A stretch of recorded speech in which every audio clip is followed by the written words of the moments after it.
I have to grin a little bit because it's like my whole thought, maybe Lala creates the multiverse, and now we're like, Lala can see the multiverse, and it's like, okay. Hey everybody, welcome back to the Stoneface Reactions. I'm Theta, this is Lessons, and we are back with another episode of Mobile Suit Gundam GQuuuuuX. We've got comments, we've got notes, but first off, we have a board.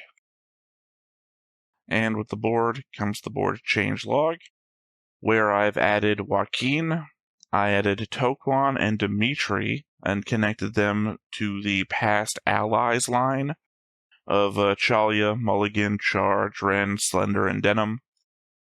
Added a red line between Char and Kycelia. I added Sayla / Artesia, tied here to Shiko. Did I type that name right? Hold on. Shiko, yeah, sorry. Sometimes I just forget that name. With a green line, Char with a blue line, with a red arrow. She did pull the trigger after the new type flash, where they recognized one another. And a red line to Dozel, because apparently, you know, that. Connected Nyan to Kycelia with a green line. Added Miguel, connected him with a green line to Kycelia's aid. Connected him with a green line to Xavier. Connected him with a red line to Nyan. Marked Kycelia's aid as dead, turned the green line connecting him to Kycelia to red. Marked Miguel as dead. Added Terza, Chiruzzo, and a mention for Dr. Leo Leone. Connected Chiruzzo to Teresa with a green line. Connected Chiruzzo to Leo with a green line. Connected Teresa to Leo with a blue line. Marked them as Xeon for the context that they appear to be working on the Solar Ray and knowing about the Gundam GFred project. I have a doubt, because we're assuming that Artesia was Sugai's Mav. Mm-hmm. I would say that maybe hold back on that thought process, as there's a specific comment about it. Unless you want to go right into comments after the board, and then we can just address that right after. I mean, I do have a comment about Artesia, so yeah. And I remember, wait a minute. Yeah, but... Well, here's the thing, is that we're going to address it in like 3 different places now. I guess we just need to choose. Yeah. Like... No, it's okay, it's okay. I just put a pin on that because I have... Yeah, I'm just saying, I have an argument written about it already in addressing a commenter. So if you want to pile on, I think we should do that in the comment response. Okay. So maybe, like, put a little asterisk next to that note that you've written out so that we can just put it all together. Yeah, yeah. So besides that, I don't have any more comments on the board. All right. That was just a pretty involved board, so... Yeah. I thought you had I don't know. I thought I saw your face lighting up with argument about some of the other... I mean, the whole thing was about Artesia Sayla, so... Okay, I thought I saw it with the Miguel stuff, too. No, the Miguel stuff is pretty clear. It's, in fact, way too clear. Yeah. I mean, it was very confusing, because he spells it out pretty clearly. Yeah. God, I make them a cake, and they all fucking die. It's like, they investigated it, though, and nothing came of it. And it's like, well, Jesus, what the hell's going on here? Alright, I guess, normally we would go into our notes first, but since we have that pile up on that comment, maybe we should do the comment next. So first off, we have from David Butt, from the Patreon, from the episode Falling on the Moon. I think you're completely mistaken about Shiko from episode 4. Shiko wasn't at the Zeknova event. I think you mistook her Mav's mobile suit explosion for the light of the Zeknova. Since she mentioned that Char had disappeared when they showed the explosion, I think you thought that explosion was the Zeknova. There's a second line here, but that's the thing we're addressing. So you go ahead and go first with whatever your comment was. Well, okay, my comment. So Artesia is alive. She could have survived the attack on Solomon, but where would she go from there? which leads me to believe that she wasn't. I mean, she fires over the head of uh, what's his name? Shar, buries him, and she just flies away. We don't see her exiting Solomon, but she could have. I mean, there were still Federation ships around Solomon when it got diverted, so no matter just getting on one of those ships and then leaving, you know. I would argue we only see her leaving the room. We don't see her leaving Solomon. Yeah, but well, I would point again, out that Solomon got detonated in 3 explosions, not the 4 that they planned, but 3, and the Zek Nova went off. So if she was still on Solomon somewhere, it is possible that she could have died. Unlikely, given her status as a character, that she would have died. But I'm saying, as a person, if you were just like a person on Solomon, that 3 different large explosions, large enough meant to knock Solomon off course, went off, and then the Zek Nova went off. Actually, no, 3 of them did. No, because they said, "Oh, we need all of them to go off 4," and when Char takes off he prevents the 4th one from going off. The other 3 still go because that's their plan, and it's like, well, we got to try it anyway. Otherwise, we lose Granada. And the idea was to detonate the central core of Solomon. They detonated the explosion, all 4 explosions at once, but they didn't do the 4th one because Char sabotaged it with the plan to kill Caecilia, which is why I put the red line between them. I mean, it's a confusing bit because Caecilia is literally leaning on Char to save everybody, not knowing that he's betraying her up there. So, red line, I guess, whatever. But either way, the Zek Nova explosion, even if you only think the Zek Nova explosion went off, that takes out a big old chunk of Solomon. And again, all we see her do is leave the room. We have no idea how far away she gets. Technically, I should have put a question mark on her, because I thought about doing that when I was making the board changes, but I guess I forgot. And also, technically, I think there would have been 2 battles of Solomon, because the Federation captured Solomon. So that could have been where Shugi's Mav died, right? And we don't see any. In fact, we barely see him. We see some mobile suits that get intercepted by what's his name? By Chalia. So yeah. Well, I mean, I said I have a response. I haven't given that yet either. I was responding to your thing. Yeah. So I put a question mark. I question mark on both whether she was Shugi's Mav and also whether she is alive or dead. I mean, in my opinion, she is Shugi's Mav. But here, let me give my response, and then you can crack back on me on that one. Pretty sure we saw her perspective of the event as a course of her own memories. Also, the entire point of having a Mav is working in tandem. It's a 2-person unit. If her Mav was there, then I see no reason to think that she wouldn't also be there. Also, her Mav was a new type, and they went out of their way to tell us that Sayla was a new type. This next part, I'm sorry, this is for the next paragraph that I haven't read yet. That's essentially my point, is that Shiko is telling us or what she saw, and they work as a pair. They're a Mav unit. That's a 2-unit team. So she should have been there too. So when we see her vision, or we see the vision of the Zek Nova when she's describing, that should be from her memory of being there. Conceivably, she was part of the... Yeah. No, she wouldn't have been. We didn't see from inside Solomon. We saw from the outside when the Zek Nova went off. Because conceivably, she would have been in a mobile suit as part of the Joaquin fleet that was guiding the Solomon in. Yeah, but... Which is why then Sayla was there. Yeah, but if they were supposed to be together, then that means that... Sayla rushed off. And she didn't follow, so... Well, if Sayla rushes off and doesn't tell her where the fuck she's going, she's not a new type. Well, I guess technically she was a new type. Maybe she was a new type. Yeah, no, she was a new type. I don't know why I'm second-guessing myself on this one. Either way, if Sayla doesn't tell you what you're doing, and she just rushes off into the midst of Solomon, and Solomon, for all we fucking know, is like a labyrinth in the inside. Also, maybe Shiko was more on following orders back then than she was now. Because again, they're working as a unit. Well, one, you have the MAV unit, but then you also have the overall unit of the Joaquin fleet. Yeah. Either way, I don't know. There's enough.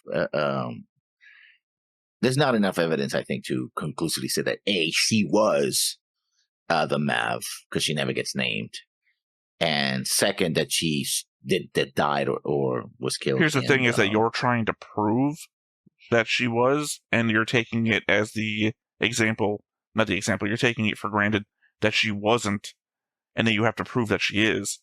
I'm saying that if her MAV died there, and the MAV is a unit that works together, then I take it as granted that she was, and you have to prove that she wasn't.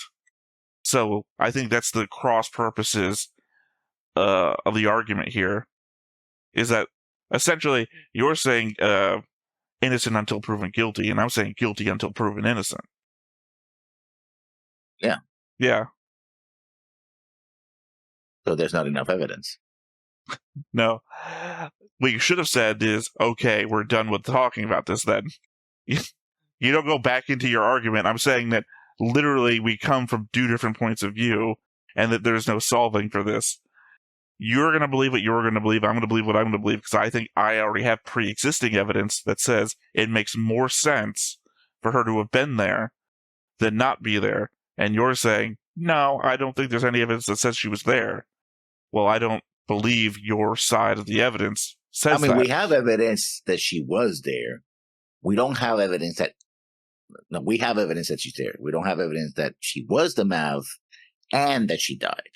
I think, again, my point is that, well, I never, again, you're pushing the she died angle. I never brought up anything about her dying. Well, Shigo believes that her MAV died. Right. Well, that's the question mark thing that we have with Shuji and Char on the board, is that we don't know what happens with Zeknova. So that's why I have Char as a question mark, I have Shuji as a question mark. That's why I said earlier that maybe I should have put a question mark on Sayla, and I forgot to. But then you brought the whole thing of, I don't know if she was actually in the Zeknova or not. Because, like I said, all we see is her leave the room. Like you pointed out that she shot over Char's shoulder, and my point was they had a new type flash, and she still shot at it. So it's like, either way, I think the evidence is more there that she was than not, and I think the burden of proof is to prove that she's not, and I don't see a significant amount of proof that she wasn't. Again, I think maybe mostly on the element of they pushed that Shiko's MAV was a new type, and they went well out of their way to try and show us that Sayla was a new type. Oh, yeah. All right, well, for the next part of the comment then. But first, my theta response that covers the stuff before I say the comment. This next part I normally wouldn't have read here, but the fact of the matter is that I read it on the Patreon, and now I can never claim to have had this idea myself, even if it came to me on my own, because someone else told it to me first. Which I always think about when someone says, don't tell me your ideas for a movie. You pitch it to a movie producer or something, because now that person can't make that movie, because you can legally come back and say, oh, I told you that. That was my idea. So, the next part of David Butt's comment. About the ending, I'm pretty sure Shizuru is supposed to be Char. He has the same blue eyes and is voiced by the same actor. I'm not sure they'll be able to end this satisfactorily in only 4 more episodes, so I hope there's another season, or at least a movie, after the season ends. So, a reincarnation of Char? Or just him. I have a note about the possible... Well, I've said this before, I think, maybe, but I also have another note later on that could lean into this. Yeah, but also he doesn't have blonde hair. He does. You're talking about the guy who appears at the very end of the episode. Yeah.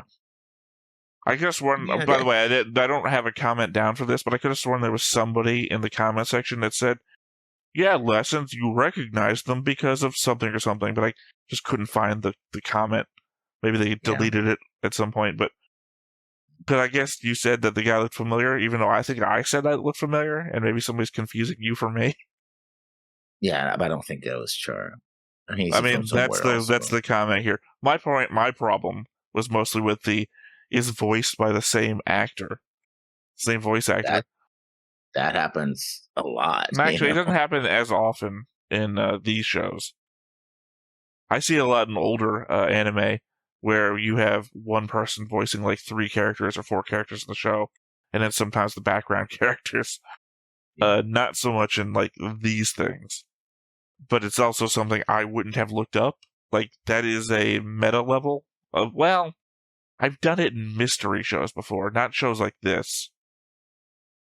Like, God, I think it was Heavenly Delusion, where, well, they do a thing in Heavenly Delusion where one of the characters is actually, it's a thing, it's a huge thing, it's such an amazing show, I don't want to spoil anything, but they do a thing where they change, like, the ending credits. Like, they have, well, actually, no, also, Summertime Rendering also did it, where they hid a voice actor's name from you in the ending credits until they actually revealed everything. And I was like, oh. It's like, okay. But, yeah, no, sometimes it's a reveal. So in like a mystery show sort of scenario, I might kind of do that a little bit of research. But getting into the meta and telling me that this character has the same voice actor as Char, that's kind of a spoiler. I guess the comments. Well, I have another comment too, but I guess the only other thing I have about this is I just want to put it out there. I'm not opposed to y'all giving us your theories about stuff, but it's the element that we're 1 episode behind, so I don't know what theories you guys could come up with that wouldn't just also be based on stuff we don't know yet. So it's that very walking on eggshells thing that I'm doing right now, but not wanting to. But I really wanted the first part of your comment. I didn't want to like leave off something else. And again, the element is I read it myself already. So if I came up with a maybe that's Char, David would be sitting here. What the fuck, man? I said that in a comment. All right, and next and last comment, Mr. Freaky from the Patreon, from Falling on the Moon, and a lot of people kept saying this, so this is like everybody's comment on this one. The M808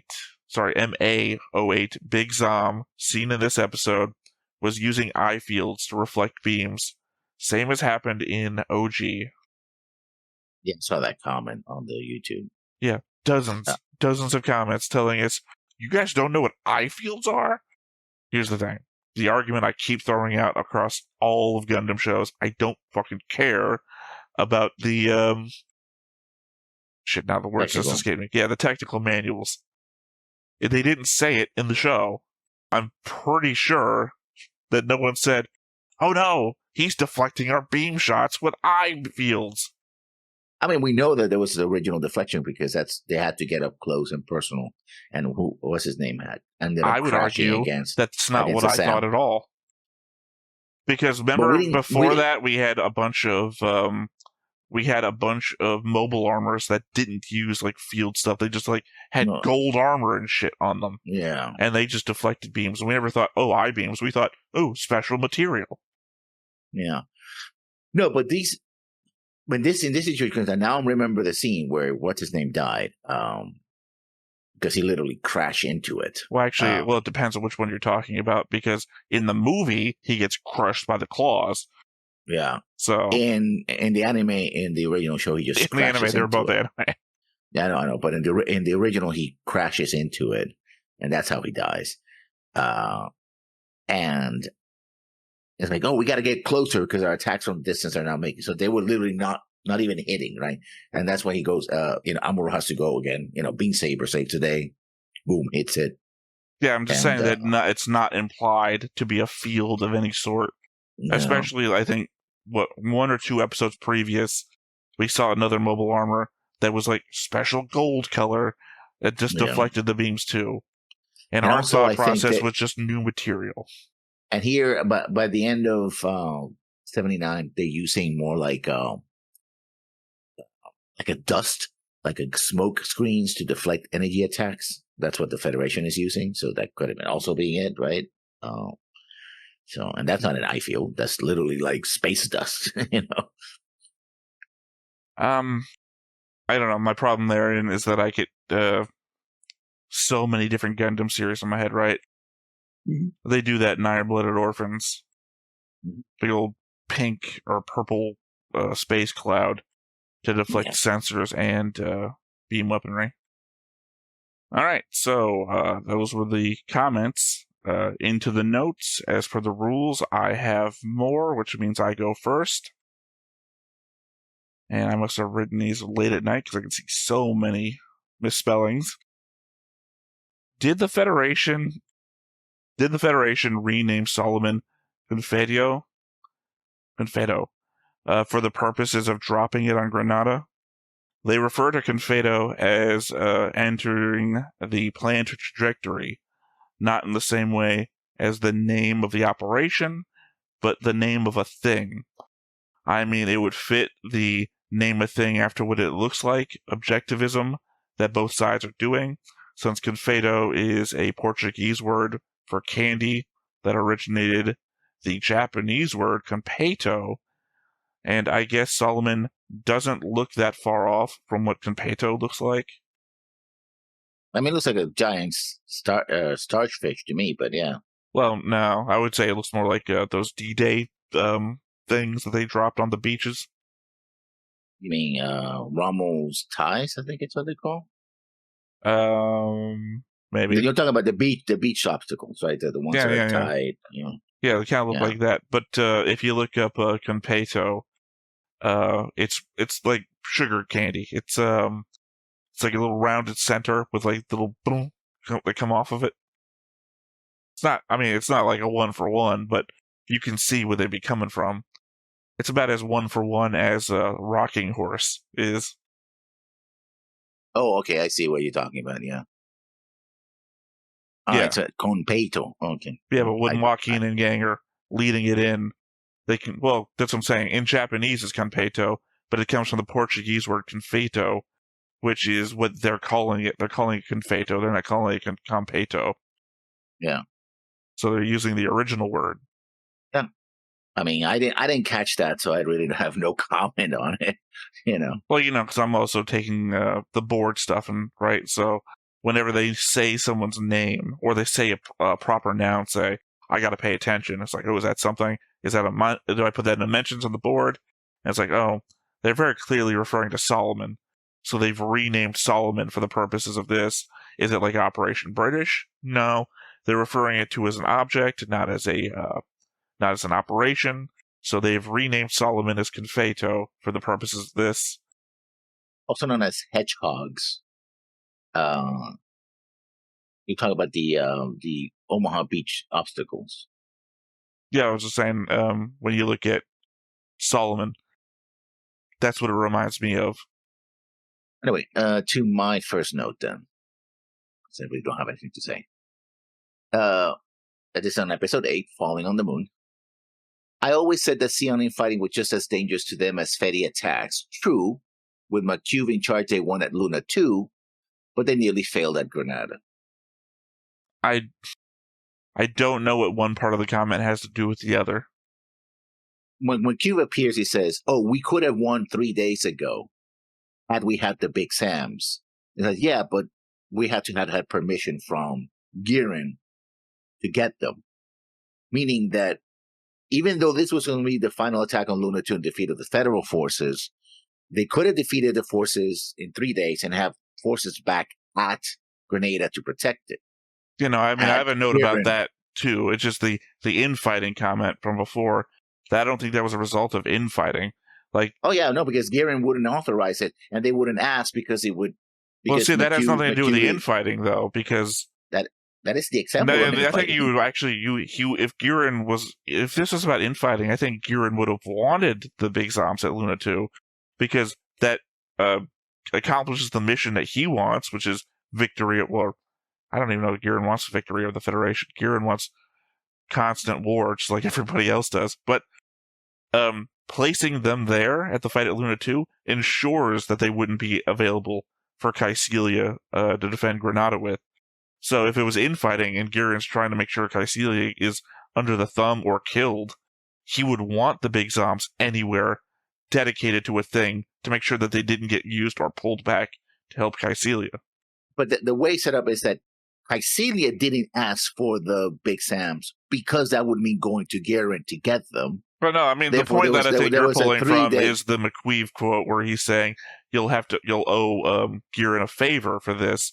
And he's like, I don't care. All I care about is the actual what happens, getting things done. That's why I was going to add a line between McQueeve and Garen or Caecilia. I think I have a note about it later on the board, because technically I do not have them connected at all. Either way, the fact that Luna 2 could have been resolved sooner had they had the Big Sams, and the fact that because they were a 3-day delay more, there were no unavailable forces to protect Grenada, it's still a reflection of that infighting, right? That there's differences between them, right? It's like, oh, hey, you got to ask for permission. Like, no, I mean, if Garen was completely in charge, it's like, send whatever we have, kill those bastards, win the war, right? Or vice versa. He would never, like, you don't need those resources, put them somewhere else, right? I think it's just a difference of what we consider to be the status quo in the moment to be. Like, I don't think this is, well, I don't know, we kind of considered this during the 1-year war stuff. I don't think this is at that level of infighting yet that we would get 5 years later. I think this is just worse, but... Well, yeah, well, I mean, granted, we know Caecilia would pull a gun on Garen. I just don't think this is the internal Civil War levels of infighting, or not Civil War levels. We're afraid to do anything because we think each of us is trying to assassinate the other one. I think this is just what's going on in the war right now. Yeah, I'm not saying that as a dispute point against what you're saying. I'm saying you believe what you think is going on right now. I believe what I think is going on right now. I don't think that's a debate point. You don't have to convince me. I'm not trying to convince you. I'm just trying to make sure each of us, I think trying to make sure that the audience knows this is what I believe, and you've already said what you believe, so I'm just making our stances known. Your next point, then. It's kind of funny to consider that Joaquin's position at the end of the war in this new timeline is opposite of what TNM's was near the start of it, as we saw in the OG show. I guess technically, sorry, I said OG show. Origin is what I should have said.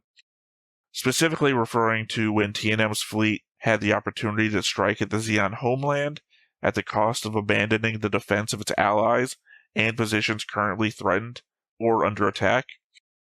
TNM sought to hold on to what the Federation still had, as opposed to mutually assured destruction, directly opposed by Joaquin's "we shall take Zeon down with us."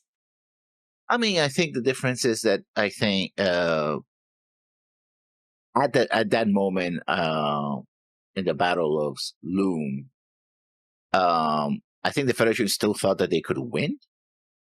Versus here, they're like, well, we're going to lose anyway, so might as well take you down with. I have a further note about that. Well, I mean, the difference is that TNM was like, we can win right now, we just have to sacrifice everything behind us. And he's like, that's too high a price to pay. Whereas Joaquin is actively abandoning the defense of Luna 2 to pursue this mission, which is why his second in command next to him says, we're going to lose everything if we do this. And he says, yes, but we'll take Zeon down with us. So it's the difference of TNM versus Joaquin. TNM is like, no, we have to protect what we have, even though we could win right now at a cost too high. And Joaquin is the opposite. Yeah, but also Joaquin says, yeah, either way, the war is lost. Yeah, but you could still, you're still abandoning people that you could be defending. And who's to say? We don't know the logistics of this. The McQueeve fleet versus whatever Joaquin is flying in with. Conceivably, I would put my money on Joaquin, even though it's literally my guy McQueeve, and a bunch of big zombs and the Black Tri-Stars, because Sayla is fucking Joaquin's fleet. It's essentially a main character. Yeah. To my next note. Caecilia proved to be exceptionally brave or foolish, your pick, in this episode. Then again, Sia was winning, and her belief in the power of nucleus may have convinced her that she was in no real danger. I'm going to read my note, because my literal next note is along the same lines, or not the same lines, regards the same thing. But I also have a sticking point to one of your lines as well. Props to Cassilia for thinking of troop morale in an eminently dangerous situation, or I said deadly situation. Really takes after her father, I think.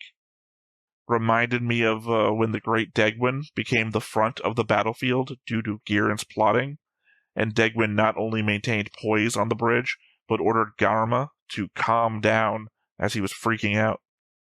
Yeah, but we know that Cassilia is perfectly willing to go like, oh yeah, keep fighting, and then I'll get you a prisoner swap later on while I get the hell out of here.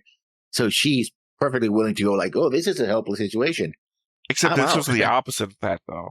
Because the guy literally comes up to her before everything and says, we have your, ship. It ends with a they.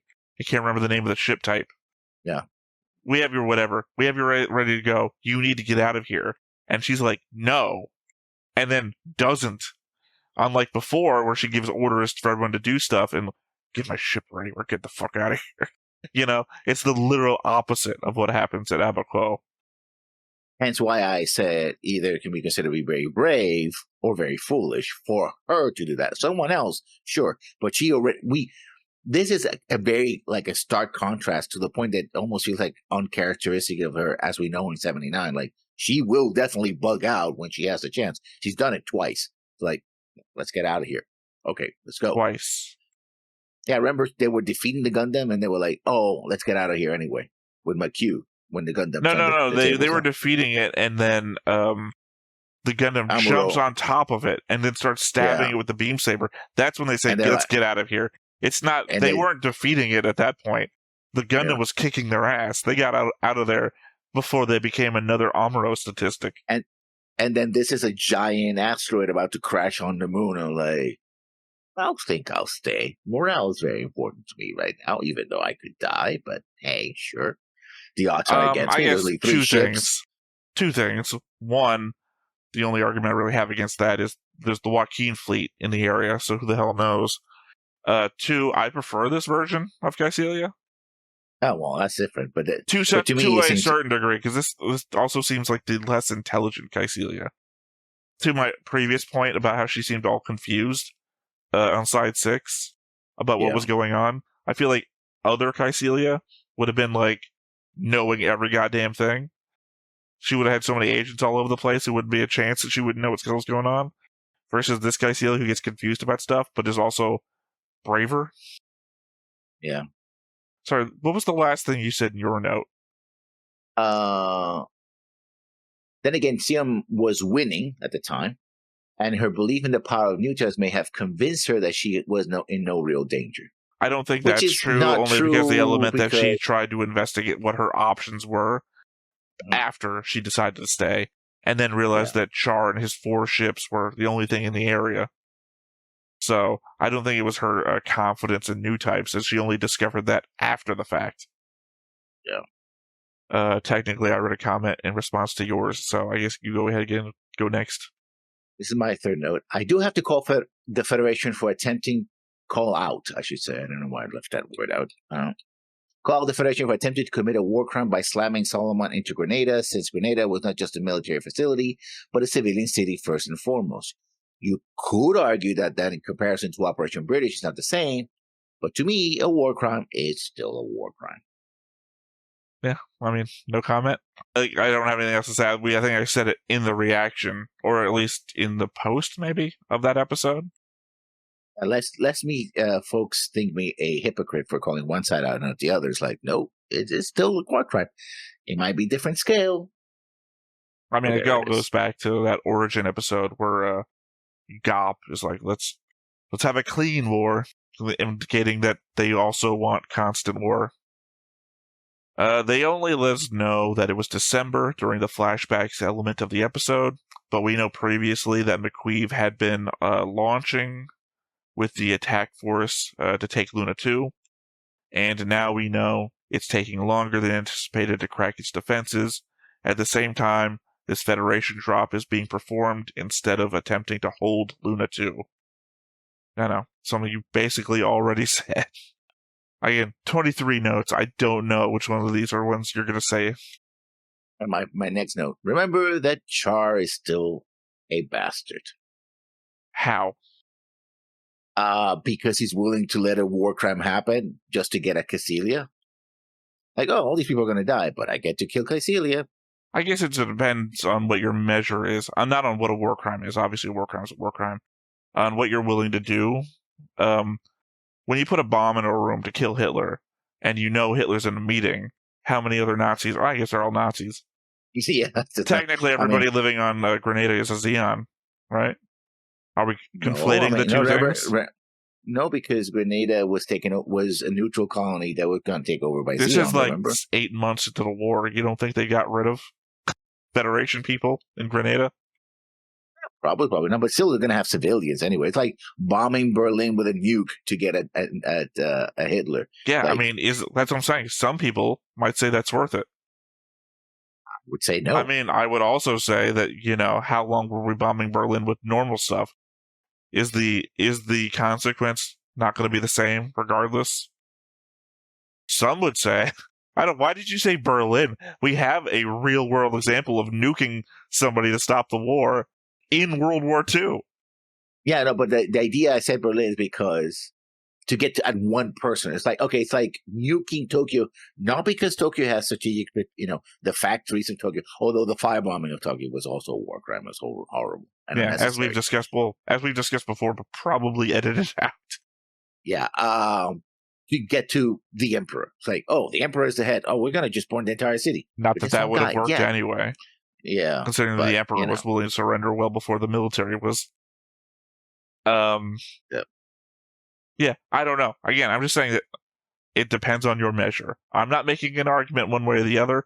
I could just see some people would be willing to make that argument. And again, this is anime, so big man history is plays out more in anime than it does in real life. Well, depending. Maybe not in Legend of the Galactic Heroes. Say that is a political military opera. So yeah. Kycilia mentions that Granada base is Zeon's lifeline, that they wouldn't be able to maintain their independence without it. I have to wonder what the exact meaning behind that is. Like, does it mean towards the Earth occupation? Because when we started losing the Earth, we did see Kycilia regarding her commanders from there. Could she mean as the stopping point between resources from Earth being shipped to where they need to go as war material? Does she mean war production itself? Granada has many different points of interest towards its importance. And pointedly, something I've brought up a number of times across different series, Granada was never lost in the OG One-Year War either, which I guess proves its importance either way. I mean, yeah. I mean, we don't know what happens. Well, we remember don't know at Apocalypse 0079 when they're fighting above Granada with the bricks or whatever, as Abaquo is happening, implying that Abaquo happens and Granada's not lost. And just after Abaquo is when the signing happens. And yeah, but we don't. Okay, here's the thing. And that's what I said about the armistice. We don't know I'm going to say this. We don't know the terms of surrender. The terms of surrender, and it meant that Grenada would have been returned as a neutral state, turned over to the Federation. Doesn't matter to my point. I'm saying that we didn't lose Grenada during the war. Now, when the armistice happens, that's not during the war. That's post-war. So if, as terms of surrender, or not even surrender, it's an armistice, as terms of whatever, Grenada becomes neutral territory, becomes Federation territory, whatever, that's post-war. After signing. Well, meaning that if you secure Abaquo and Solomon by threatening, again, the Zeon homeland, you can say, well, you could either lose the homeland or you could lose Grenada. What do you want? It's like, oh, fine. So attacking Grenada. Grenada was, in this situation, I think, was just, what it was, a desperate thing. It's like, we're going to lose. We're going to do as much damage as possible to you. We can't get you. Getting to side decide where 3. Type 3, I was going to say that. It's too hard, so we'll go after Grenada instead. And that will cripple. I don't think it.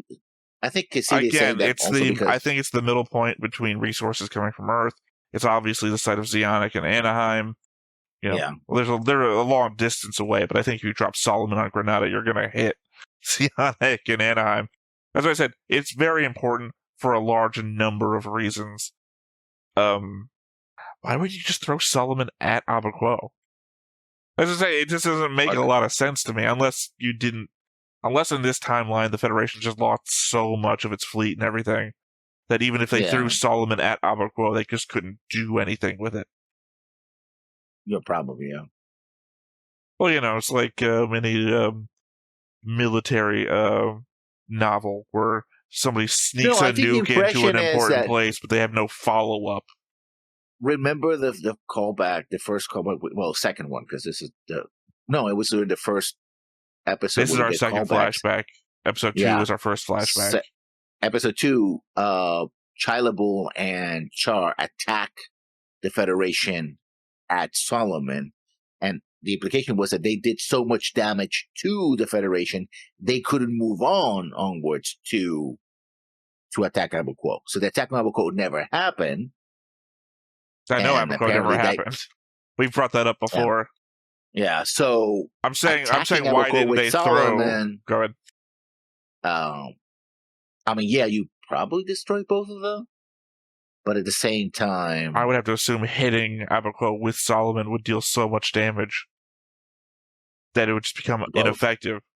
Well, it doesn't matter to Solomon. You're using Solomon as like a battering ram, essentially. Yeah, but then you don't. Again, like you said, there's not enough forces available to exploit that opening, right? Yeah, and you don't have the Gundam on your side, so yeah. Yeah, I feel like you worked your way back to just bringing up my point. So I don't think I need to make more examples. I just don't see where hitting Grenada does anything other than the fact that I think if they had done it, if they had succeeded, they just would have been in a worse position after having lost the war.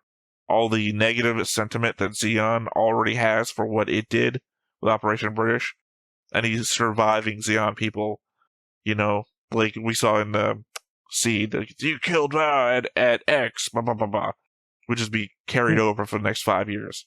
And Cassidy is still a member of the Sabi family, and the Sabi family still has high.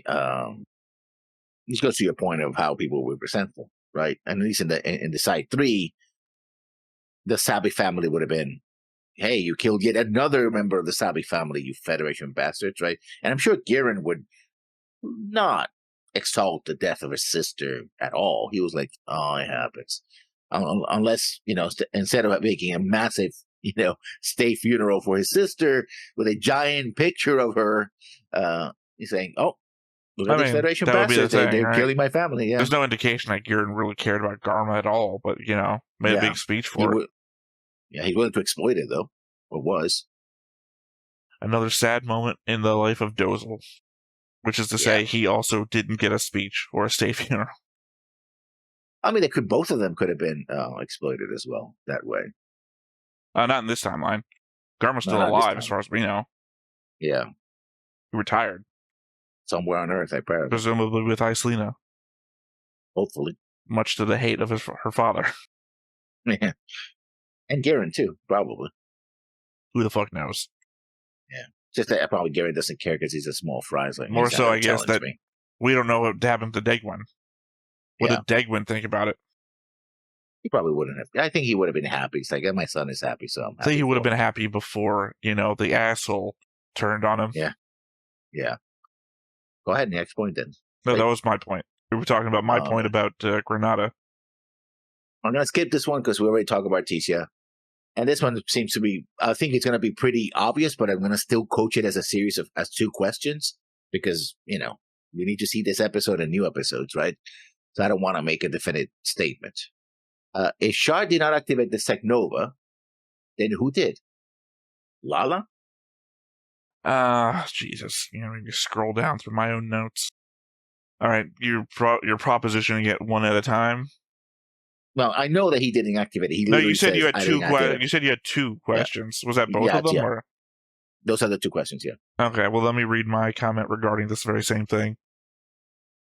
The Saikamu is reacting to someone that isn't Char, and even Char wonders who it is that might be responding to. I keep bringing up the fact that Lala claimed to be able to see time, and Amuro suggested that someday they might be able to control it. And now we have Char saying that he can see time too.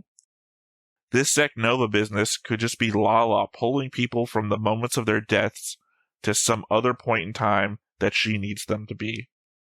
Yeah. Lala / Quantum Leap. No, sorry, not Quantum Leap. Millennium. Oh, yeah, that's the one about the plane. Yeah. Yeah, where they pull the planes into the future and take the people off because the planes are just about to crash or something like that. Yeah. And the future needs people. So these people won't be missed. Which is kind of dumb because depending on the crash, you could find the bodies. I guess. No, they put like bodies or something in them. Their body, yeah. Yeah, Millennium was a weird movie. And the Was it show also a TV had series nothing to do with it. No, because Millennium, the TV show, was something else. Yeah. It was more of a gothic cop procedural sort of thing. Sort of X-Files, but gothic. Okay, so continue on with Lala. If Lala is the Rose of Sharon, and it was in Grenada before it disappeared, I guess she can travel through space and time. Because they literally say, oh, there's something happening in the basement of Grenada, and it's like, I disappeared. And it's like, and Casita's like, the Rose of Sharon? Okay. Essentially, you're making me jump halfway down my list because my next note after the one that I just read in response to your note is also my next note. So, was that your whole thing? Did I interrupt you? Yeah. I interrupted you, or that was your whole thing? That was my whole thing, yeah. Okay, let me my note in response to your note.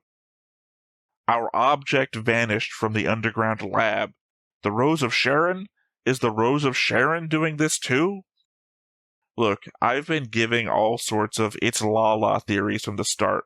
Chief among them was the Lala singing on Earth being heard by everyone, and the Rose being here.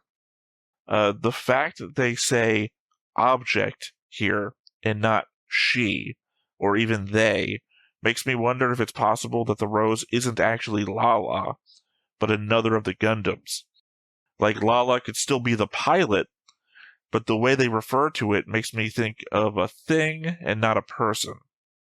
Yeah, but then again, I wouldn't put it past Caecilia and her researchers to dehumanize someone. Yeah, objectify him. Yeah. Here's the thing. Is it so like me to be saying, it's Lala, it's Lala, it's Lala for 7 episodes straight, and then the moment on the next time on, we see fucking Lala is like the Rose, and it's like, for me to make a comment, maybe it's not Lala. Self-sabotaging my entire credibility.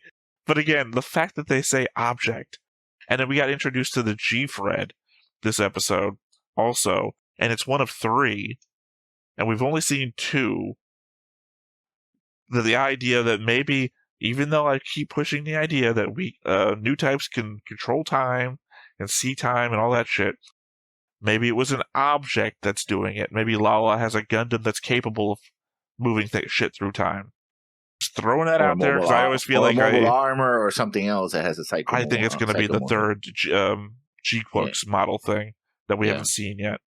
Because I don't think they're referring to the OG original Gundam as a GQuuuuuX model. I think that's just another thing. I guess that's my note then. My next note. It's not surprising that Caecila engages in cooking. It would be a good way to safeguard her own food. Unless, you poison her ingredients. She does her own cooking. Doesn't mean that, oh no, I poisoned the oregano. Doesn't still play out. Well, yeah, but you have to know exactly what you have to poison in order for her to cook at a moment that you want her to die. No, you just shotgun that shit. It poisoned all of your ingredients. Yeah, no, I don't think that would work. I have no idea. We don't know how she's cooking, what she's cooking. Like, all we've seen is she made a pie. At the end of the day, find some poisons that don't dissolve or work well. Yeah, don't burn away, deactivate, whatever. Yeah. Like, you've got, literally, I assume, an entire division on Gear Inside of people who just want to kill her, who could figure this shit out. Well, actually, as it turns out, if you mix these two things, even after cooked, they mix together and still form a deadly poison. Like, someone is working on this night and day. The plot to kill Caecilia. It would be harder, though. It would be harder, but, I mean, so is killing anybody at a distance. Your next note, then. I thought about changing McQueeve to Caecilia's faction, mostly for his dismissal of having to owe Giran a favor, and obviously what I think about shipping him with Caecilia. At the same time, in this series, they've never even regarded one another, let alone mentioned one another. While I think it's obvious that McQueeve would be in Caecilia's faction, in this timeline, it just hasn't been established yet. We don't know where the hell he is right now. Only that he appeared in that flashback, but that's it. Could have died at pretty Luna much 2. alive. Yeah, well, yeah. Remember that Tamino doesn't think... I know Tamino's not doing this series, but Tamino didn't think he was important enough to show his death in the movie. Like, McQueeve is my underrated character from the OG Gundam, that I thought he was more important than Char, better than Char. Granted, Char must do something fucking amazing after Zeta, because I do not understand why people love him so much, especially when Origin didn't exist back then. I feel like I like Char for Origin, not for OG Gundam. No, that's true. I guess that my next note then. Also, Caecilia wants Neon to trigger another Segnobo, but that, as far as anyone knows, would be fatal to the person that triggers it. Because he's like, oh, you want to go to university, you want to do this, and that's like, yeah, but you're asking her to nuke herself, so... Yeah, she seems very fatalistic, though. If anyone in this show so far seemed like they'd be willing to kill themselves for a thing, it'd be Neon. Yeah. Alright, in the scene where Char is telling Tukwon, Chalia, and Mulligan his plan, the guy in the back with no voice lines and no given name just kept bugging me. He's nondescript, but I kept feeling like I knew him from somewhere. At first I was guessing maybe a surviving gene, but that couldn't be right. So I went back to our Universal Century board and looked at the people tied to Tukwon as a reference. Dude looks just like Dimitri. As a refresher, Tukwon was the Big Row pilot, while Dimitri was the pilot of that weird golden mobile armor that deflected beam shots, but of course not beam sabers. So I kind of spoiled this when I went down the board changelog and mentioned that I added Dimitri.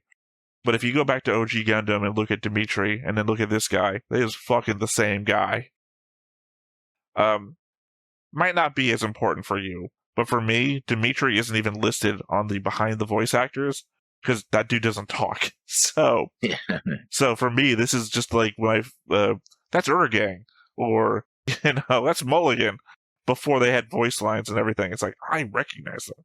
Because Uragang now has a behind the voice actor credit, because he talked last episode, whereas I indicated that was Uragang in episode 2. I like when I recognize things that the show doesn't inform me about, because it's just evidence that I am paying attention. As opposed to the hundreds of comments that think I don't even like the show. Okay, to my next note. Well, this is something happened when they were talking in the car, Xavier and Neon. Why would you need a college degree for your permanent residence unless Sion immigration policies are so tight that only qualified individuals are allowed to leave in Sion? Which is a possibility. You probably have even more refugees from Earth, right, and the destroyed colonies. And Sion's like, yeah, now, unless you have something to offer to us, you can go fuck off somewhere else. What sort of immigration plan would work that way?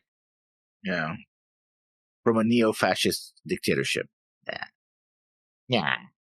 Nin. So the solar system was still used to attack Solomon, I guess implying that everything that happened there, minus the Gundam showing up, happened exactly the same. I guess pushing my narrative that Amuro's presence really wasn't that important most of the time. I still have to wonder how Dozle died in this timeline, as it was Amuro that took him out before. I guess maybe Sayla? Don't you fucking ruined it, man. Right. Literally, I add one more sentence and then future edit. So, go ahead. Now that we know she was out inactive, future edit. Well, no need to wonder. Char did it for me, Evidently, a Federation new type and a white light type gun cannon did it, indicating towards Sayla, but he says in that very scene. Yeah. Remember, I write these out as I'm watching, so sometimes I go back up to past notes and edit them. My next note then. Enter the Eva. I mean, the new Gundam. I think you mean Caecilia.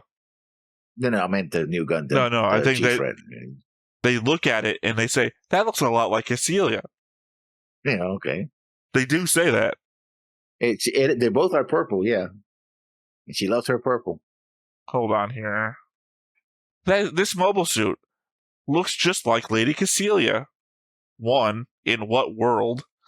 And 2, is that going to be a thing? Are we supposed to close one eye and squint at all the Gundams? Then they'll look like somebody?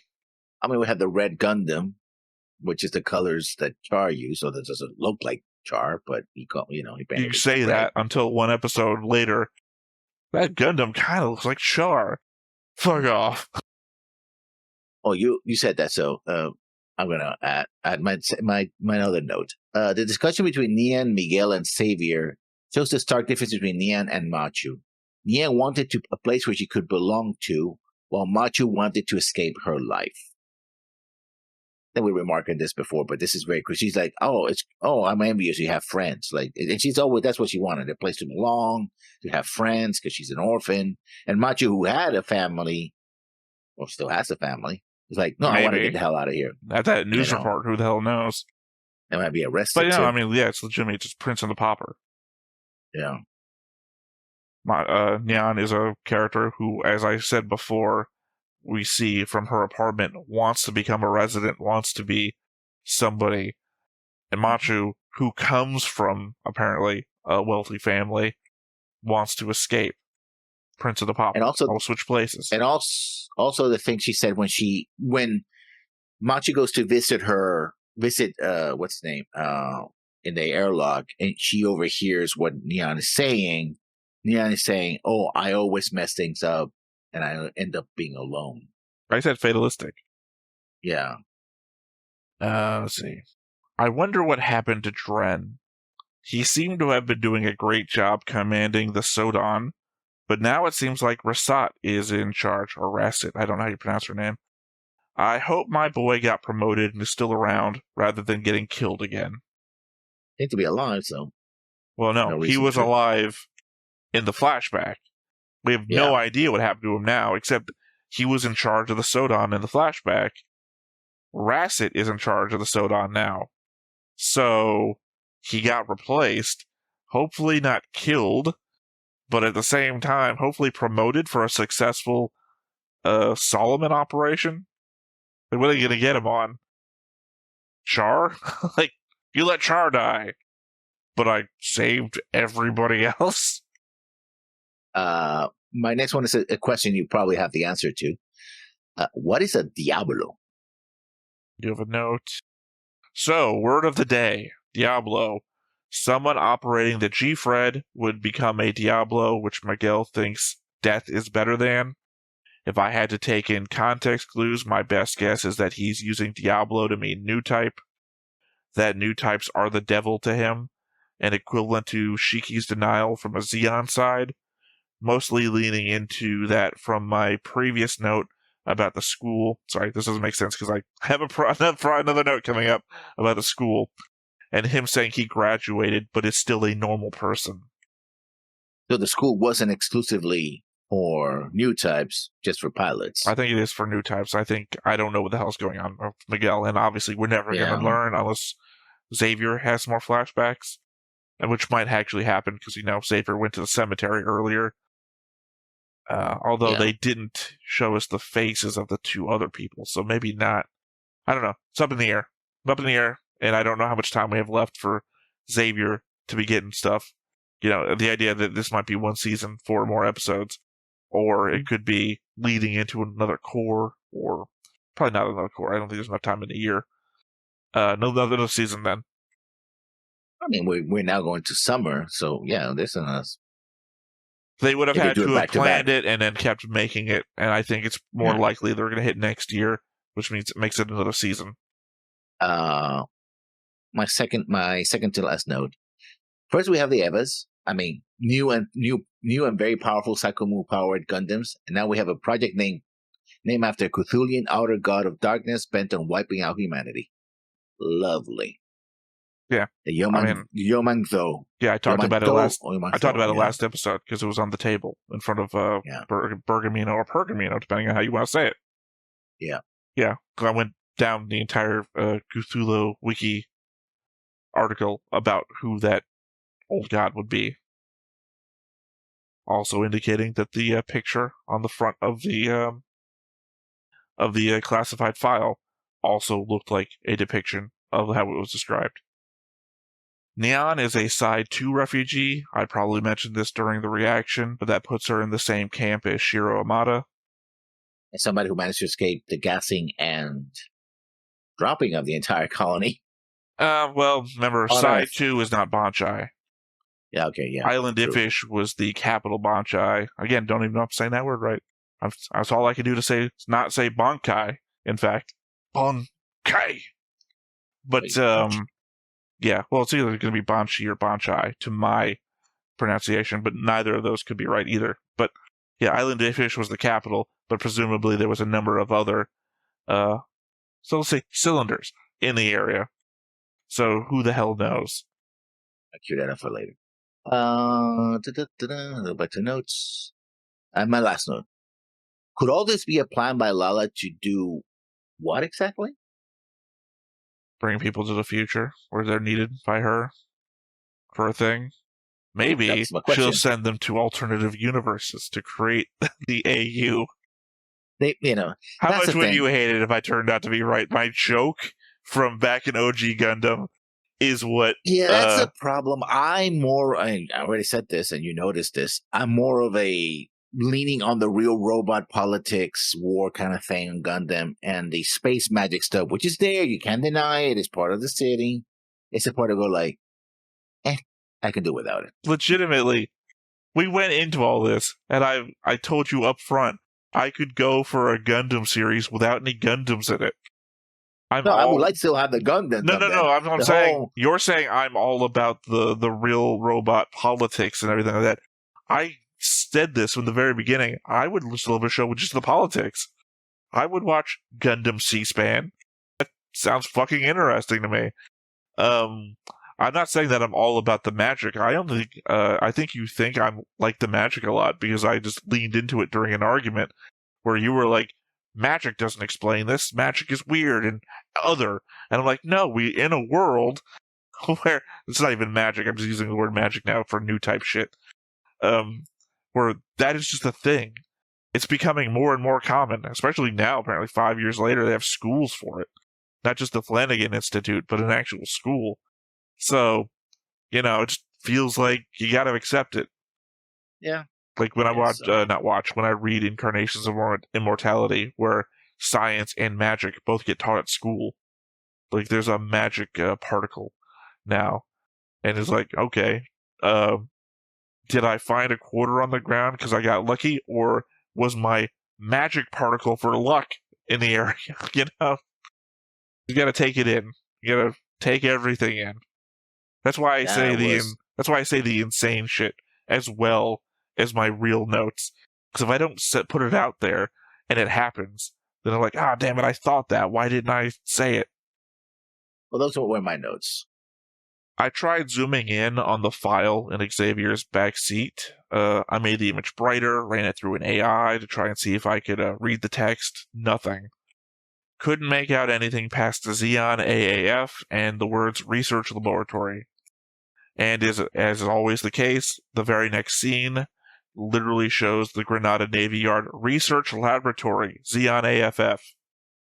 Like I said, I write these out, and then I push play, and then the next 5 seconds, that was everything I couldn't figure out.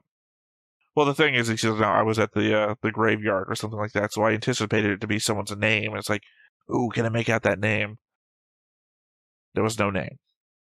The second GQuuuuuX, the G-Fred, already claimed 2 pilots, except we find out that those were actually homicides perpetrated by a Guren agent. Given that they want new types to pilot the GQuuuuuX suits, I wonder if the school that they are referring to is the Flanagan Institute. They seem to imply that the school cultivates new types, so that's what I'd gamble on. And that's the previous note I had about the school, that the one that I read out of order and was talking about. Yeah. I don't know. Again, not enough information if there's one or the other. Because the implication is that Flanagan was in another place in the moon when Char was talking to him at that museum of space flight, and said, "Oh, hey, they have all the NASA shit here, right? So it's very much our century, sort of. Well, post century, but Oh, I mean, in the OG, they refer to it as an institute. In this, they're saying school. So it could be two different things. Yeah. Jinx, you owe me a Coke? We said the same thing at the same time, so. Yeah, I don't get the reference. Not a thing. You never jinxed it? I don't care. Anyway. So, Kycelia has a monopoly on Psychomu systems, and Giran is making clone cyber new types. I guess also implying that Kycelia has the majority of natural new types in her pocket as well. I guess that would make sense since she forced the new type core. Founded is the word I should have used there. The new type core during the war. She had ample time to establish herself among them, and the infrastructure of recruitment and the like. Giran obviously recognized the abilities of new types, as evidenced by his conversation with Shalia Bull in the OG. Interesting that he never did much with it, though, until now, I guess. I have an idea. Because, clones. You know who that reminds me of? The extended from Gundam Seed Destiny? No, I'm talking UC. I'm talking about the kids in the last episode of 8th Team. Remember, we have no names. Do I remember the one that I keep having to defend from all of your accusations? The one that you also tried to take their names away from them, the last argument we had about them. I mean, it's not that important. It is important because it's literally the basis of the emotional connection that we're supposed to have with them. That we didn't have any names, and Shiro gave us names, and you're like, I don't fucking care, those aren't their names. You're taking their names away from them, man. It's their whole thing. They could have been part of that project, but why send them to Earth? That's still a question then. He said if they don't, well, of course, the problem, I guess if they're clones, they could have been, depending on how cloning technology. Now we have cloning technology, so we don't know if, okay.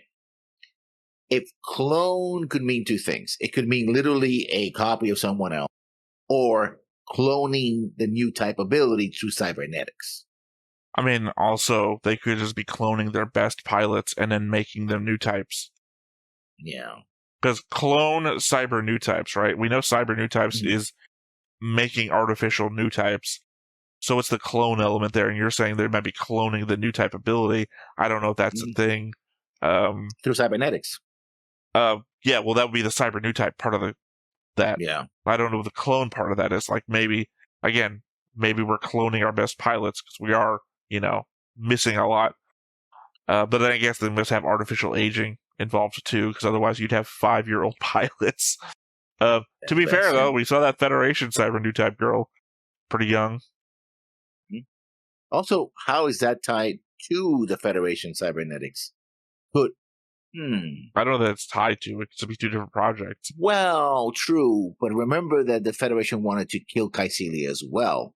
And it's like, that doesn't make any sense unless they're being manipulated by Giran. And then bringing us back to episode 3 conversation. Actually, I think we had it during episode 4 regarding episode 3. Of what would mercenaries even do? No, but these guys are not mercenaries. These are a Federation lab. Maybe they're not. So, maybe the Federation is the mercenary for Giran now. I've hired the Federation to take out my rival, which also just still happens to be a rival that they have. The enemy of my enemy is my friend. And then it gives me an excuse to go after the Federation in another war because, hey, you killed my sister, you still try to fight. I gotta put you down. I wonder if Xavier was just being willfully ignorant or simply turning a blind eye to Miguel. I mean, he literally spelled it out when describing the situation. Then Miguel spells it out himself, when talking about how he made a cake for every candidate. At this point, I have to assume the investigation bureau is also just filled with spies for having not figured it out. Pretty obvious. Again, it's not even obvious. Xavier He's didn't saying want it. to believe it. Xavier didn't want to believe it. That's why I said turning a blind eye or being willfully ignorant. Because he doesn't shoot Miguel either. Yeah, no. That's why I still have Xavier and Miguel as green line. He wanted to save or stop his friend, not... He even tells him to get out of the way when the shots kill him. For the bits. Miguel implies that he knows what Caecilia is up to, and that if others knew, that they do exactly the same as him. I mean, my first thought goes to Full Metal Alchemist, where the first guy in the first episode turns out that he was right about everything to come for the next 60 episodes, and wasn't the bad guy for what he attempted to do. That maybe we'll get to the end and realize that Miguel giving people heart attacks was actually the right thing to do. That said, we know Caecilia wants to create another Zek Nova, had an object near the end of the war that vanished right as the Zek Nova went off. Seeing time has been mentioned already. I wonder if Caecilia isn't trying to pull some sort of time travel shenanigans. I mean, it depends on how much she understands the process, right? Maybe this is... my brain, I was there and I just lost it. Maybe Rewrite this... of Gundam? Gundam Re? You know, I mean, maybe. I think maybe you're on the thought trail that I was trying to get to. Oh, maybe this is Biff Tannen going back to try and change it all. That the AU is going to go back to the OG, and we're going to win that war. Or maybe it's something even stupider than that. I'm going to go back and make sure Degwin doesn't die. Or, like, she was really attached to Dad. Like, she killed brother because of Dad. Yeah. Because, Garma didn't die this time around, so she can't go back to try and save Garma. I wouldn't really care either way. No, I think she would. I think she cared about Garma.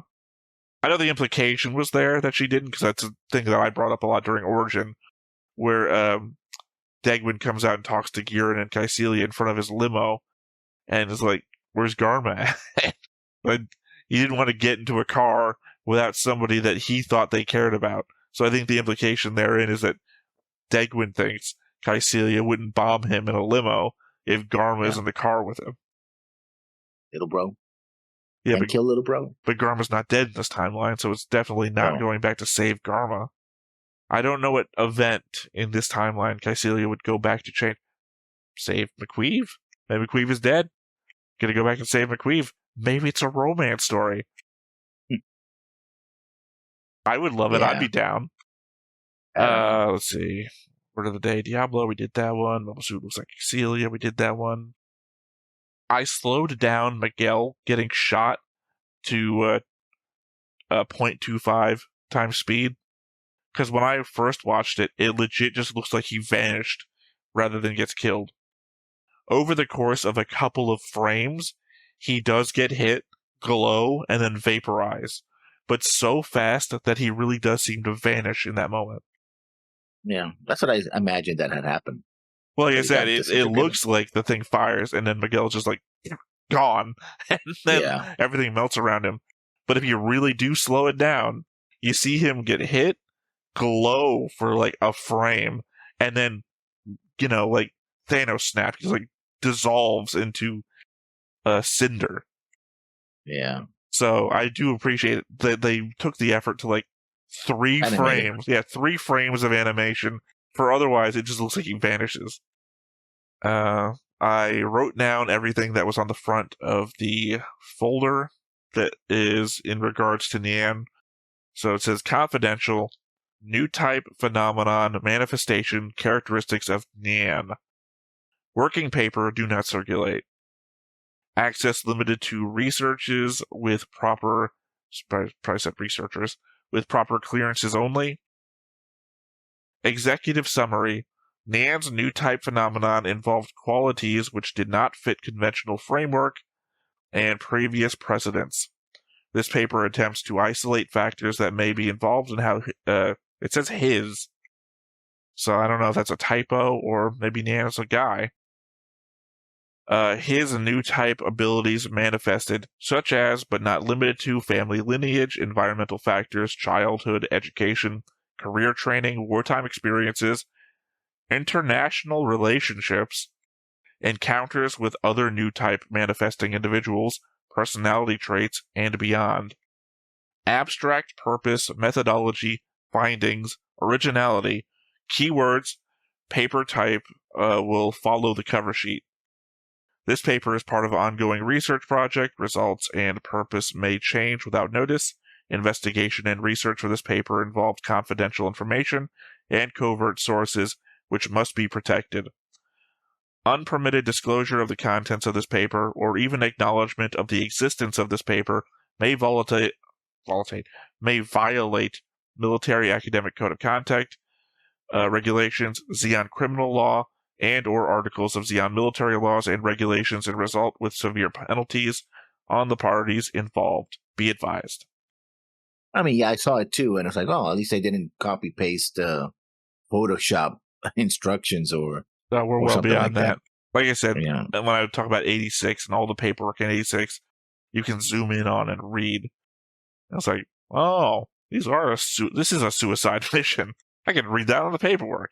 It doesn't say as much, but, the implied, go out there, reconnoiter the base, don't ever come back. All right, and my final note. Our dead Ed references the old god solar ray project as pure evil that will annihilate all of Xeon and humanity. I mean, a damn sight bigger of a deal than the one Kieran fired in the OG, so I'm guessing a bigger and badder model. You see, well, he might be trying. Well, I mean, he's a space Noid supremacist, so he might be planning to shoot it at. No, not him. Who? No, Caecilia is the one doing this.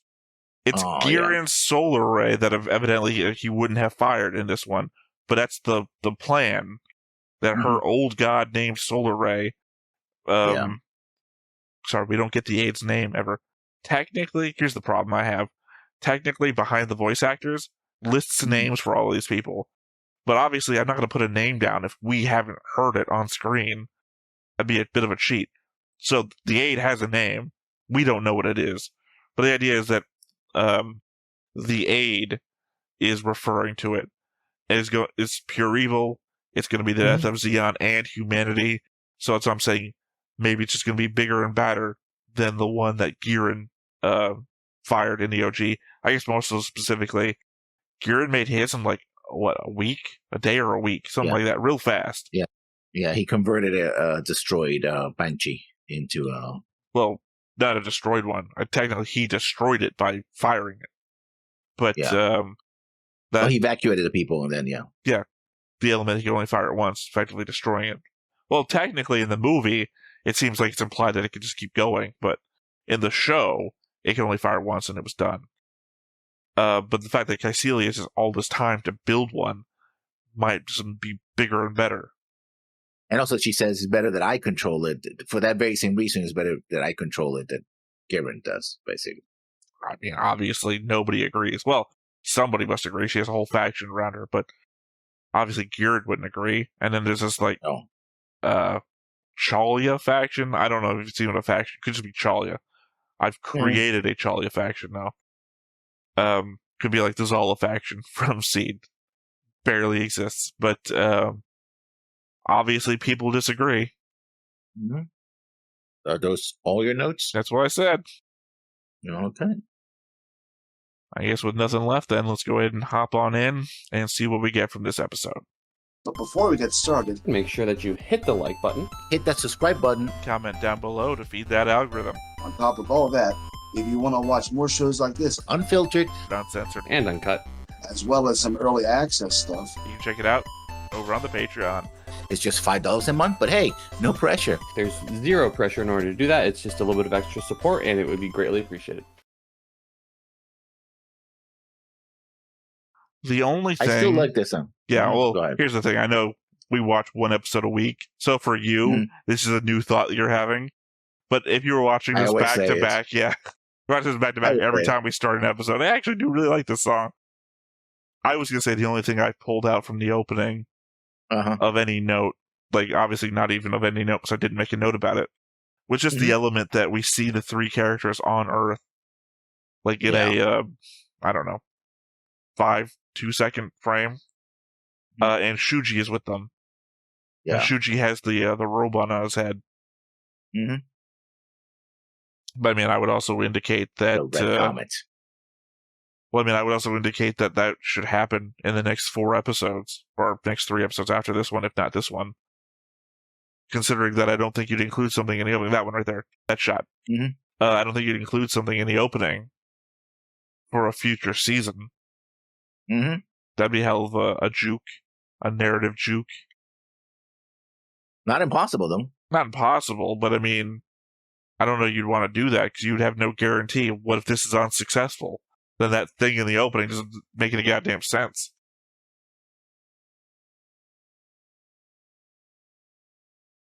I mean, they haven't changed the opening in all these episodes. They changed the finale, but not the. I didn't say anything about changing the opening.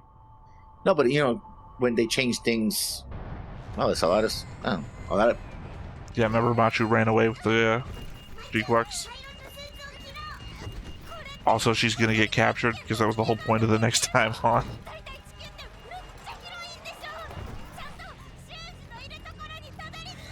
Oh, where Chunji is.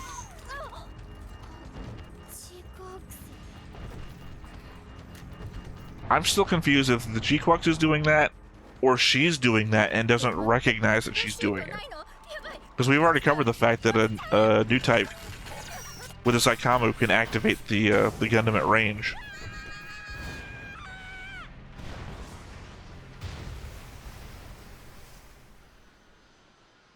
Sorry, what?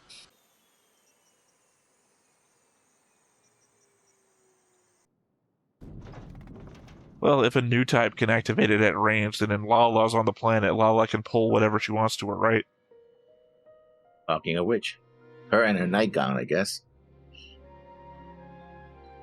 To be fair, she's at least 5 years older than she was last time we saw her. Which is at least over 20. And she has servants, too? Of course, snaggletooth servants.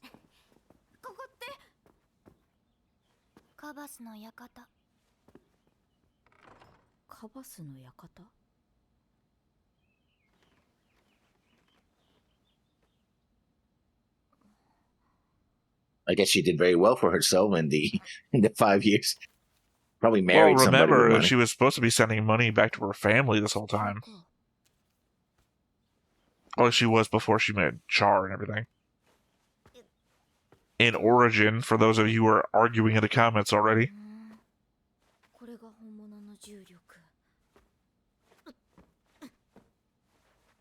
Yeah, I guess you wouldn't be doing handstands to figure this out. Oh, mountains. Like, with the sea. No, mountains. Well, to be fair, you crashed into a sea or an ocean or something, so you couldn't be that far from it.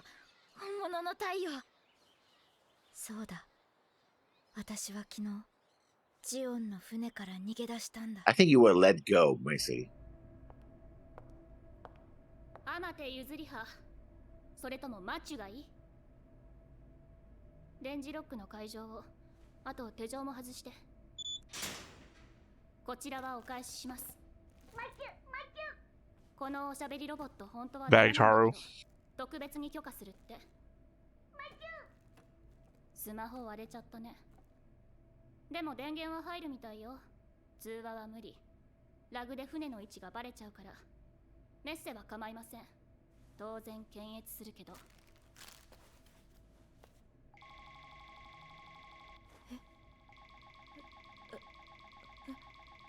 お母さんに連絡してあ God げた damn ら it. That's gonna be such a fucking pain to pause and translate. 小遣い稼ぎのお You know I'm gonna do it anyway. つかないことになっちゃったわねこっちは着替えサイズは我慢して Oh, I thought it was fast food. あなたに正規の制服を支給するわけないでしょこれは私の私物よ感謝しなさいシャリアブル中佐容疑者を連行しました。お姉様はあんたが落ちてくるって知ってたんだ。だから昨日のうちにこの部屋もお医者様も手配してたんだ。お姉様の夢見は本当に当たるんだよ。バラを追う人が降りてくるんだ。I think I don't know. Maybe this Lala's not as experienced. お姉様って人にお礼を言わなきゃ。今はダメ。これから恋人さんが来るからさ。Maybe she's not. Maybe she's way more experienced than I thought. Oh. Well, I mean, I guess the assumption is that if Char didn't find her, somebody Yeah. did. 君たちここに閉じ込められてるの？別に。あたいらはただの駒使いだし、綺麗な服を着せてもらって食事が出るだけでもラッキーさ。な。Oh, she's a prostitute, a high-end prostitute then. 物乞いしてる子もいっぱいいる。Or maybe, no, I don't think prostitute. Probably a consort, concubine. Okay, but yeah, well, high-end, you know. Well, no, she seems to live in, is what I'm saying. このヒゲのおっさん、あの時の。先の戦争では全人口の半分が死に、生き残った多くの者も住んでいた土地を失い、難民となりました。スペースノイドが自立するには大きすぎる犠牲でしたが、だからこそ二度とあのような戦争を起こしてはいけない。この船、動いてる。コロニーを出たんだ。軍の施設を護衛するため、地球方面へ向かっています。中佐、その件は機密事項です。さて、赤いガンダムのパイロットについて聞かせて。Again, the elements of how much of this operates. 彼とシャー・アズナブルの関係について何かご存知ですか？ How much of this operates on future information we don't have yet from those shows? じゃあどこに？ Like, would somebody in the know what base they might be talking about? こいつ、修二と同じ。彼は赤いガンダムと共にサイド6から姿を消しました。行き先に心当たりはありませんか？それも機密事項です。修二。ガンダムは。It's not classified. She was there. そうです。彼はシャロンのバラを探している。中佐、その件は。シャロンのバラ？それは一年戦争の最中、シスルナ空域に突然現れました。Cis 世 lunar? 界には存在しないはずの異常なオブジェ。 God damn it, those space noid politics. それが地球圏の将来を左右する。そう考えた我々は慎重に回収し、グラナダで詳細な解析を試みましたが、激しい戦火の中で喪失してしまった。 So a Zek Nova with no clear person バ behind ラを it. 探しているのは彼だけではない。シュージーとはバラを見つけて何をしようとしているんですか？本当何も知らないのね。彼女からもジャンク屋からも何も出てきません。 I guess they do Well, have they them. can't. ま一緒にいたというだけで何のつながりもないと考えてよろしいのでは？ガンダムはバラを探している。だから地球に行く。地球。ほう。バラは地球にあると彼はそう言ったんですか？ I mean, you know, Charlie is hard up for any information about Char. I mean, that's a look in the eye that you only get from like Hajime no Ippo during a championship fight. 修二に会えるはず。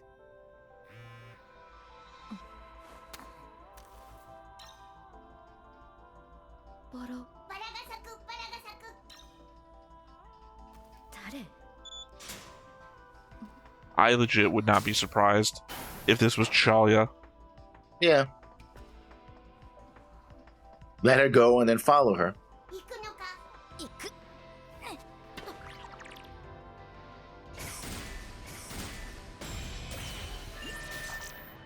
オメガサイコミが起動しています。 I mean, because also we don't know any like 起動信号。 hackers at the moment. マッチュ？なんで？独房の電磁ロックは？ No, there we go. なるほど。Yeah. そういうことですか。 Oh no, actually, wait. Remember, your communications will be censored. So he just be looking at what her phone says, not actually doing the texting himself. どうして木星狩りの勘ですか。ただのミラーリングです。検閲の件は伝えてありますからね。ここは謎のメッセージに従うのが得策でしょう。楽しそうだな。 Yeah, see, not him. 発艦させます。本当にいいんですか。好きにさせろ。さっさと放り出せ。 See, Rasset. He didn't remember who that Yeah. was.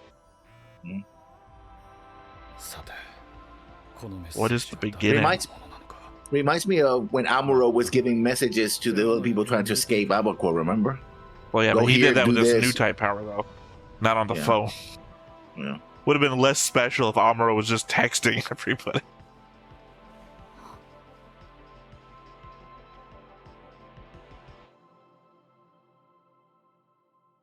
And then a giant goose.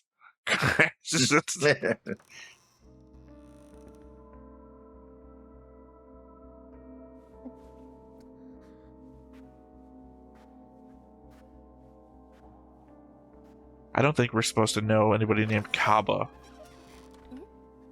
誰？ああ、お姉様の客人ね。こんなとこでうろ Oh, うろ so してると she's the madam 指名されちゃうわよ。 of this. Yeah.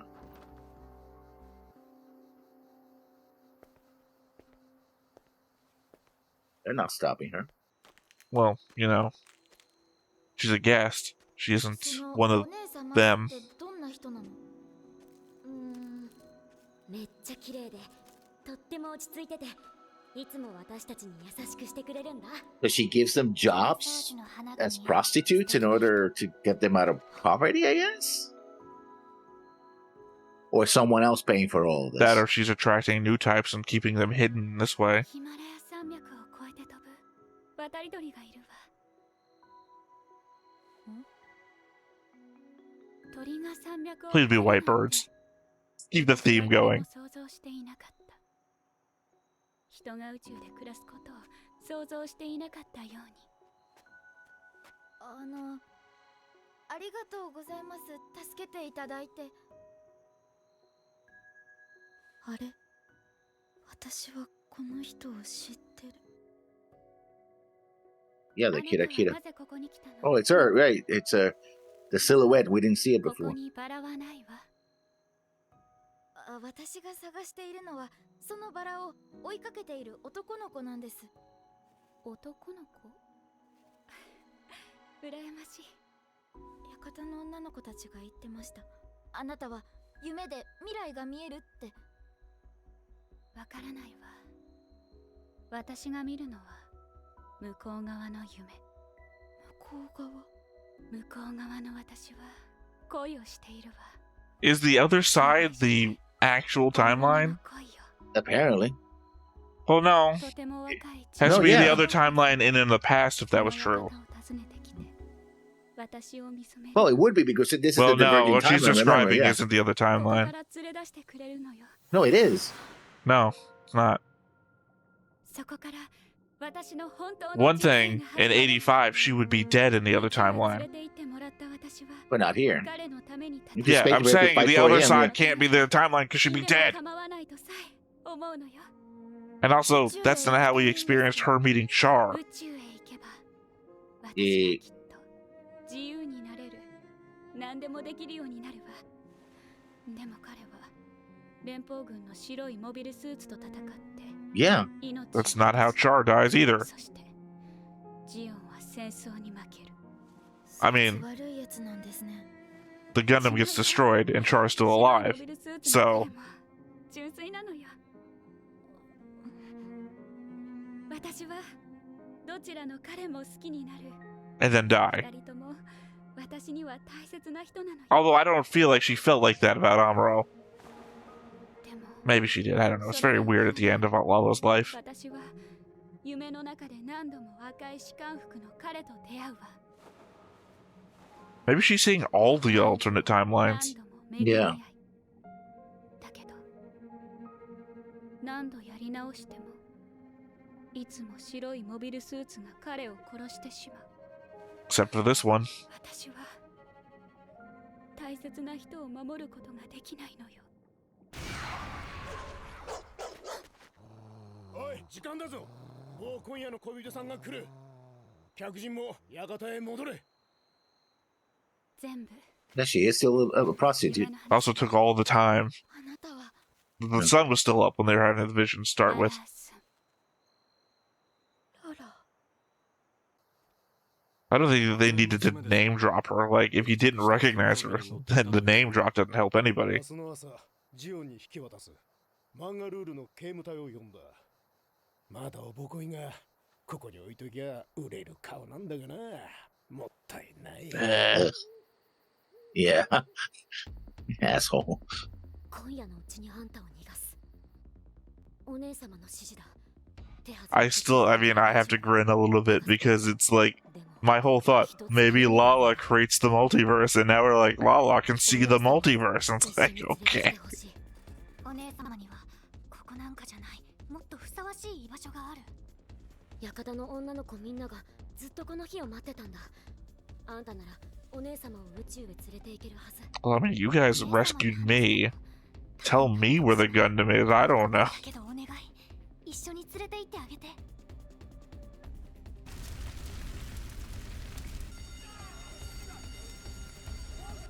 火をつけるのは離れの物置小屋だけだって。騒ぎは大きな方がいい。 Yeah, fuck this place. これでいいの。 Yeah. 全部燃えてしまえ。 And then she became Raul the Crusette. 誰が逃げた？わかりません。全員かも。Perhaps everyone did. We have no idea who's still alive.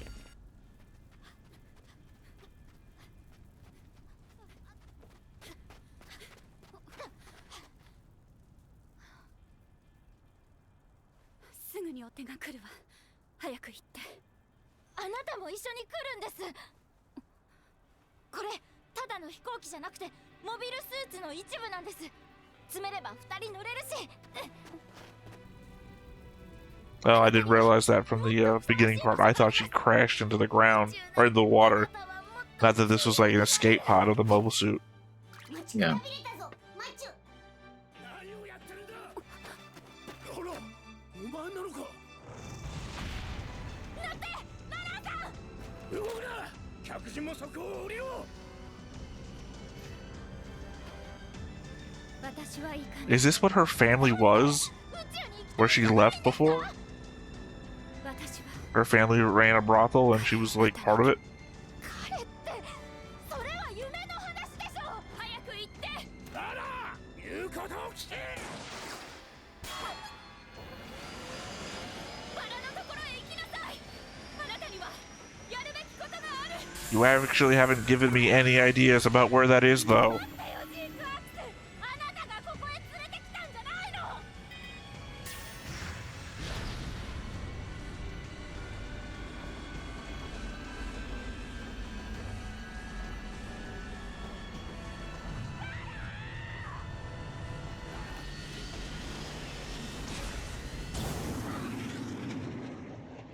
So she didn't escape. Okay. This got really dark. Well, I just don't know Not what that the it wasn't point of dark. any. I don't know what the point of this was. Just to meet Lala and imply that Lala here can see the other Lalas? Because we didn't get any information. Yeah. At least no information that I've gotten here that maybe the notes I'll have later will. でも G クアックスって海の底だよね。どうすんの？水陸両用、宇宙も万能、問題ない。 I think you'll find that there's water pressure to deal with. Like that old Futurama joke. You want to see the ocean?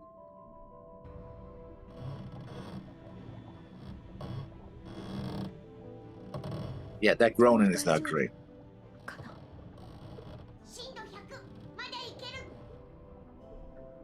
100 phantoms? 100 what?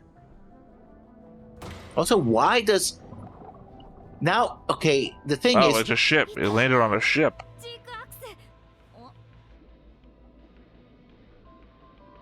何あれ？てか。バラ。これが。 Mobile armor? シャロンのバラ。Could be Lala's I don't mobile recognize it. armor. No, I don't. Maybe. No, not Lala's. ララさんに似てる。 Maybe Lala from a different universe? Yeah. God, am I fucking right? Am I fucking right?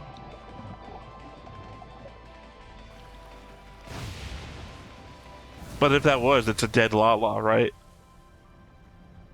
Well, she would have been down there for 5 years. Oh, there is the green base. Sudan.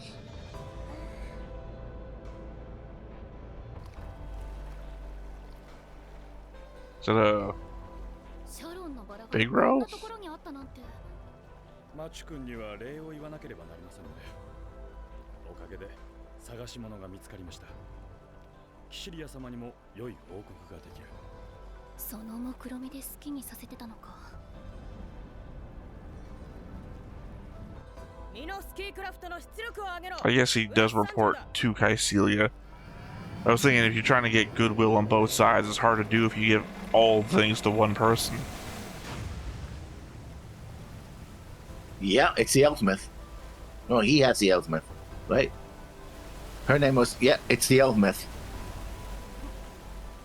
屈折して見えます。この宇宙では不安定な状態なのでしょう。 Boom. バラっていうよりチューリップみたい。これ宇宙船ですか？これは我々の作ったものではないのです。 But not this version of you, anyway. 結果的に建造されなかった特殊なモビルアーマーです。なぜそれが我々の目の前にあるのか。あの子は誰が乗っているのかと尋ねていました。さすが新世代のニュータイプ。そこにも気づいていましたか。時間凍結されたままのシャロンのバラの Frozen in time. Okay, so it could still be alive. 少女が眠っている。あれはおそらく向こう側からやってきた。 Oh, is it that our Lala? Could be. ソロモンで同じ少女を見たのですね。 That Amuro accidentally killed her and then didn't? Lala, hold on for this, created the multiverse. I was right back in OG Gundam. Oh, I don't know what to think now. I think like, that was clearly a joke when I said that back then.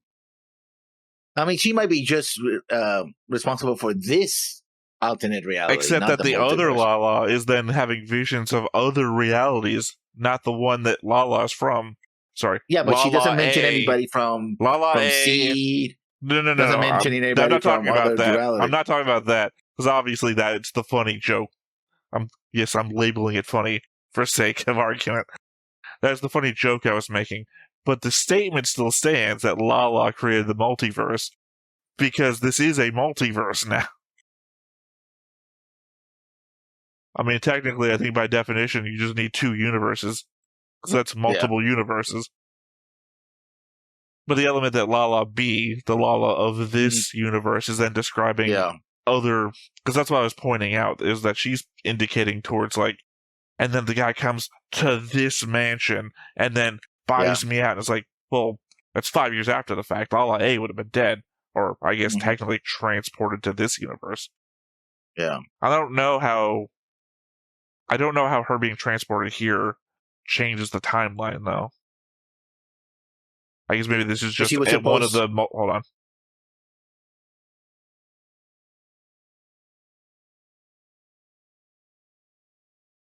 Oh, there we have. Garen finally shows up.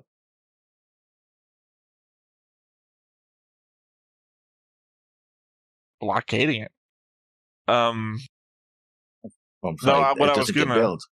I was gonna say was this is just another of the many worlds interpretation thing, right? Mm-hmm. That this isn't a universe created by her. This is another universe that existed. This is the mirror universe, essentially. Yeah. Which is to say, not the evil version, because I think technically we come from the mirror universe. Yeah, the horrors of finding out that you are the evil version of you. I thought I was normal, but turns out I could have been so much better. Yeah, Lala's a high-end prostitute. A slave prostitute, because they're all slaves. Well, what I was thinking was the fact that, she has a lot bigger family back home that she was sending money to, and maybe that was the thing. Maybe that was what her family did, because I don't, really know where to go with this information. Well, according to her, she was in origin. She was bought by the gambler to use her ability to see the future so he could win. I don't specifically remember if the gambler bought her or just took her. Like, I don't mean from the family. I think she got away from her family. By her family. Her family literally said, "My family sold her." I do not recall if her family sold her. I just remember specifically she says, "My family is better off with the money than me." And that's the implication that she's sending money back home. How she got to be with Gambler, I don't know. I mean, I think in a narrative, you'd say he won a bet. Like, I don't know. But yeah, no, again, the most of this, it was good character interaction, but, like, not a lot of information. And then the element therein at the final bit, it's like, I don't know why she's covered in roses either. Like, not roses, rose thorns. There was rose thorns coming out of her all over the place, and then to the inside the cockpit. And it also, again, looks like the damaged cockpit. No, because if that was the one that Amuro stabbed, she should have a giant beam saber hole through her.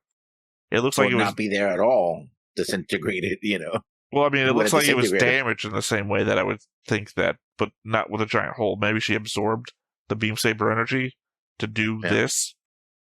I don't know. I'm just lost in the sauce of Lala created the multiverse. Look, you're laughing, but what if, at like episode 12, Domon Kashu comes walking around the corner? Oh, I would love that. Like, I know that everyone would Shiro Amada and Shin. And Shiro Amada is from this universe. It doesn't. Yeah. So that wouldn't be a thing. Like, Shiro Amada and Domon Kashu walking around the corner together. The thing would be Domon Kashu, not Shiro Amada. Like, Shiro Amada walking around a corner should be limping around a corner, but because I don't see Shiro's story being changed that much. No. But again, it would be more that Domon Kashu exists in this universe would be the thing. Kita and Shin show up like, hey, what are we doing here? Yeah, I mean, that would be like, I think people would lose their shit. Like, have you seen the recent new Doctor thing, right? New Doctor Who thing? Yeah. People losing their shit about that. That doesn't make any goddamn fucking sense. What the fuck is going on? This ruins everything. Like, you're getting set up for this whole, like, Zeon Civil War thing, and it's like, oh, this is a pretty cool look at what might have changed in Zeon 1. And then you go into, like, insanity times with the multiverse of madness, and, like, well, this fucking ruins everything I was getting ready for. I would lament the loss of one possible storyline, but I would be so open for just insanity. And Hiro Yui just goes and is like, oh, too many Gundams, I gotta destroy them all. Well, no, I mean, blows up everybody.